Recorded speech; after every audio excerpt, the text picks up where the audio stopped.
All right, here with Superstar Guru George Farah. We just got done with prejudging. George talked to a few of the top contenders. Most of them look like your guys on there. It looks like 4 of your guys got in that first call out. I know 4 of my guys got the first call out, and they actually send them back, all 4 of them. So I was like, that's every coach's dream, you get 4 of your guys and they get them all the first call outs. You can't complain with that, George. You just might have a future in this guru diet prep stuff here. That's the rumor. They say I know what I'm doing, I guess. I don't know who this groomer guy is talking about this stuff. But, George, let's start with the 212. We saw a very competitive class here. Ahmad right there in the mix. Derek Farnsworth looked very good here, best I've seen him. And then after that, Jamal Ahmed Almadaway from Egypt looked very good. He also in the mix. Where did you see the 212s unfolding? Well, this guy, Jamal, he just won the world champion, so he's really tough contender, and I'm actually happy for him that he dropped to this class because that's a very smart move. And I'm working with Ahmad, and that was the first time we worked together. I worked with him for 5 weeks. I think that's the best he ever looked. And Frank Hauser looks unbelievable. He's working with Aceto. So I'm very, I think these guys, we're talking about the top 3 here. So. Well, interesting to note, I was looking down the list initially, and Rixio Tapia was supposed to be here competing. I heard he had some visa issues of actually getting here to the U.S. Is this a show he could have won? Well, I don't know if he could have won, but he's definitely could have been contender. The guy, we saw him all in Spain. He looks unbelievable. So, yeah, he's definitely could have been right up there.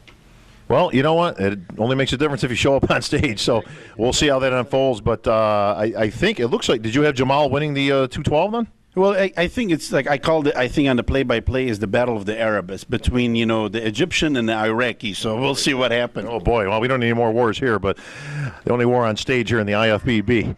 All right, George, let's move into the Open. This is where you had most of your guys in there. And Gary Udit certainly making the call-outs as head judge here. Eric Fankhauser in that first call-out. Grigori also in there. Alexander Natef not in there. And on win. Definitely in that first call out, along with Essa Obiad and Fred Smalls. Now, that's a repeat. We've had those 2 guys on stage last week in Hartford. The difference, Freddie Smalls, much better here today, at least 30% better in his estimation. Yes, I brought Fred. I think that his all-time best. He was really good right there, but back last week, but this week he's definitely more improved. But the only problem is Aissa. I brought Aissa's even a little more harder and a little fuller. So it's going to be a battle between those 2.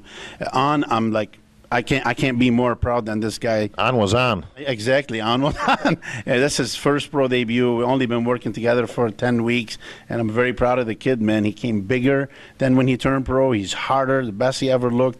And for your first, debut to be in the top 3 mix, it's unbelievable. Well, we talked a little bit last week, George, after Hartford. Freddie Smalls had the best of everything, except he was too smooth, and it kept him out of that mix of the winner's circle. He's noticeably harder here today. Essa Obiad also is trademark hardness and conditioning here today. So the question down to the judging panel is the conditioning that Freddie Smalls has enough to get him into the winner's circle over Essa? Well, that's what I mean.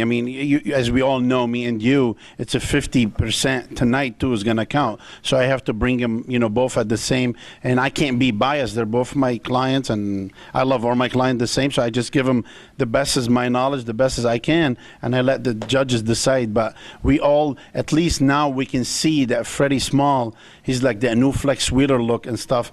But we're talking also.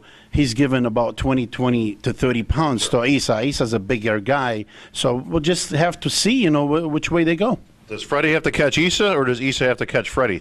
I don't know, man. It's hard to tell because the way they placed them, it's, like they compare them really hard. And like I said last week, it's apple and oranges. One guy is very symmetrical, and one guy is just big and hard. So we'll see what happens. Well, I got a feeling it's going to be real close tonight, and it's probably going to come down to the confirmation of scoring on that's been put in place this year exactly for this reason. These guys have got to come in condition here tonight, and they've got to put it all on the line. So the question will be answered tonight.